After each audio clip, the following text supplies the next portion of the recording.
Hello people, welcome to my channel. My name is Happiness Ade, so we are here to look at human performance. So here is my colleague. I know your name. Edgar by name. Alright, Isaac Gabriel, you're welcome. We're talking about human performance. What are your experience? What do you understand by the concept of human performance?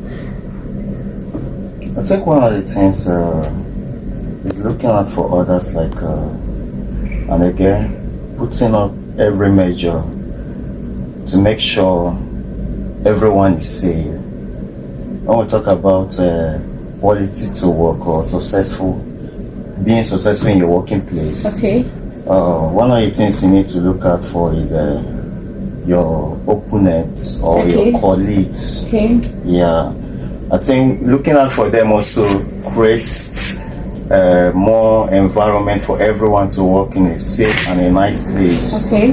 And creating more value to work and adding more value to the work. Alright. Okay, thank you so much. Like you have just likely said that human performance refers to how people perform their works. And then you also make out the point that no matter how experienced or how competent we are as an individual, we are human, we are bound to make mistakes. But the question is, are we willing to accept our mistake?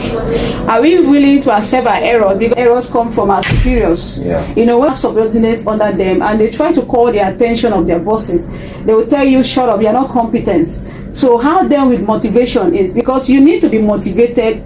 The superior need to motivate their subordinates so that they can come up and speak out. And this is one of the challenges we are facing in the industrial sectors. There's high rates of intimidation, you know, making you feel that you don't have experience, you're inexperienced. And human performance is trying to point out that we need to watch each other back, just as you said. So have you ever been a victim of this? Have you ever experienced something like that? Or heard of, you know, I know in your relationship with people, you might have come across this in your work sectors.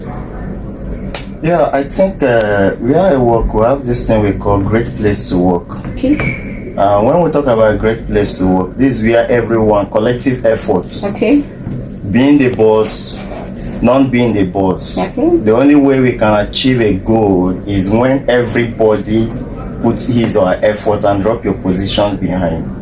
But when you start bringing yourself to be the boss or trying to tell the world that you're the boss, everyone will leave the work for you and the work will lie on your shoulder. And at the end, since you have a supervisors ahead of you also who are your bosses, what they do is when they audit you, they find out your lapses and they try to also ask the lower ones what is going on. And if they're effective or bold enough to say it, it will also affect you getting demoted from work. Okay. And again, one of the things there is, I've been a victim, yes, to it, and it works. Sometimes when you wake up in the morning and you find out you're going back to that office, you feel bitter. Because you know you have a boss who will scold you even when you're doing the right thing. And who maybe in one way or the other try to show that I'm the boss in everything. Even when you have good ideas, you will not want to contribute those ideas to the work. Because you know contributing those ideas will give you more upper hand. So it's better you leave it within and allow the product to get spoiled. Wow. I think something is wrong there. So we need to make a change. You know, like there's a saying that says change is a constant thing. We need to change our mindset, our ideology. That you are a superior does not make you not to listen to a subordinate, because information is power, like they said. So no man is an island of knowledge. We need to integrate, like you started. You know, it's a teamwork, it's a collective work, irrespective of the rank you are. You can also listen to the lower class, because everybody has some innate build in them. They are intellect. One might not be too lettered, but they have something of head there. It is your duty to motivate them, be able to wash your back and speak out. There is a stated slogan that always say, if you see something, say something. We always say it in our industrial sector, but we don't practicalize it because we are afraid of saying it so that we'll not be intimidated, because they'll be looking at us, you're not competent. Yes, competence and motivation goes together. If you have a subordinate that is not competent, it is your duty to motivate that person to be competent. If you have someone that is competent and you are not motivating that person, then the person cannot be motivated. So we need to build up and come up with a mindset of watching each other back, knowing that no man is an island. Thank you so much. I really appreciate. So what is your advice to people out there working in industrial sectors? What are their advice, both in their private? They have bosses there like madam and the house help and all that. When a house help sees something that is wrong, he's afraid of saying it because she's thinking of the right English to use. Maybe before you start saying it, madam will say, shut up, you don't even know the right words to use. You don't even know how to speak. Why not you listen? You can listen as a madam and correct the right word. After all, English is a borrowed language. Nobody is even perfect, but we are all trying to be competent. Competence is a daily based practice, and that's just all. I don't know if you have any advice for people outside there in industrial sectors. The only thing I just want to say is in anywhere you find yourself, you will never have 100% in everybody. All right. It's for you to manage the environment matters a lot.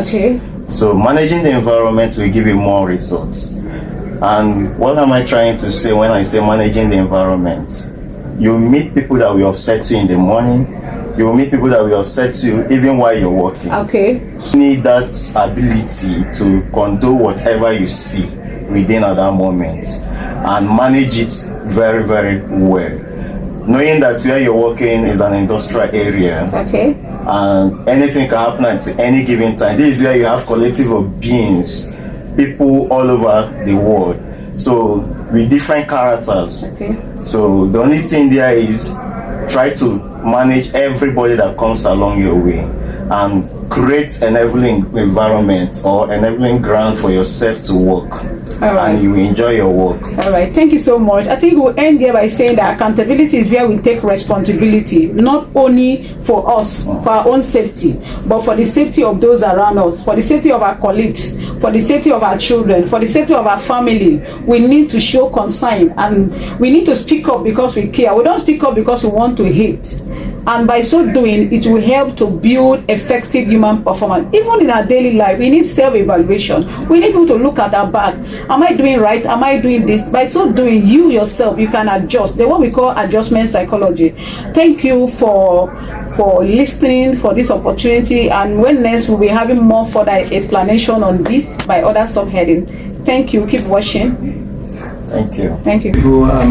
My name is Emmanuel John from PPSL.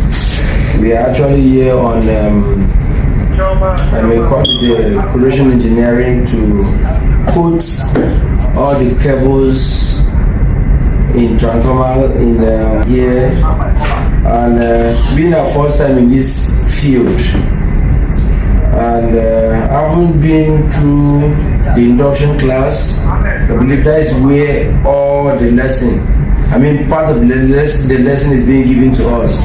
I've been going about with it right from the class, and even when we went to the hall, we went to sites. We're doing the work effectively. There is a bit of pressure, but safety is paramount because I've been safety conscious not to you alone. You should also watch out for your colleagues that are working with you. And I always say in my own way, safety is my business, not yours. Why I'm saying that is this: if anything should go wrong to me, I might be dropped or I might go home, I might got myself injured, the work will still continue. And I always say, as we came home with our 5 fingers complete, we are expected to go back home with our 5 fingers complete without injury. So that same way I relate with my colleague. If they are working, like most importantly, we are working on high voltage transformers, which we are advised to always step on the absorber. This is the electric, how do you call it? This foot mat. I isolated the foot mat. So we are always ensure that when we are working on the transformer, our foot is always on that foot mat to avoid electric shock. And on intervention, even as I'm doing the work, I always turn my eyes and look at my colleague if he might have stepped off the mat in order for him not to inquire injury. So that is how far I can go from. Oh wow, thank you, sir. That's your call. So because of that, you need to watch and ensure that you make correction. And then also observe that another key point that I've also observed is that errors like this situation can be unpredictable. Errors can likely surface itself. If not that the things you already been set up, like in your work sector, maybe in a particular area you want to carry out your job, but sometimes error can occur. So when error occur unpredictable, you need to align with your team members and ensure that there is a remedy to it. And that is why human performance is very, very important, because it's talking about how people relate to work. Our response to failure matters. Failure to respond. You know that sometimes when you talk to your colleagues about a job, the response sometimes can be negative.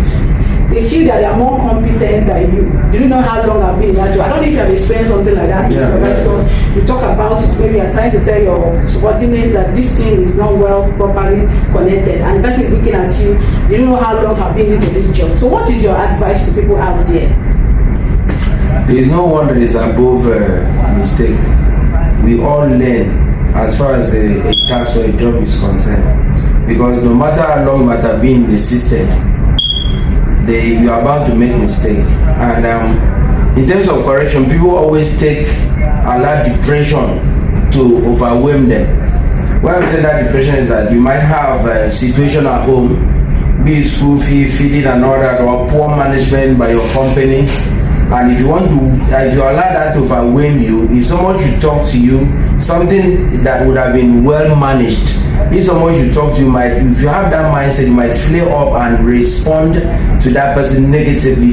This may affect this job. So in that aspect, what I'm trying to say is that we should welcome correction so that it will go a long way, and don't allow your depression or family background should come to have a stage to play in your work site.